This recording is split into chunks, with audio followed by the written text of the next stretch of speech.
Ito bunso. Paano mo nalaman po?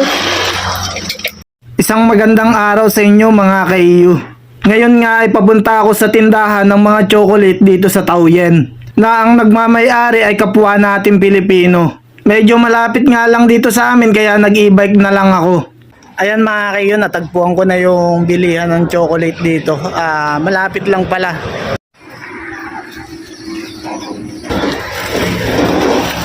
Punta nyo rito, ang bubungad agad sa inyo ay free taste. Tapos di na kayo, wag na kayong bumili. Ay na lang. Oo. Tapos uwi na, ano? Uwi na. Okay. No, may prepang tubig.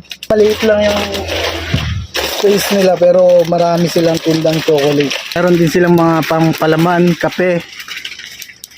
Lalo akong mananabahan ito, ang daming free taste eh.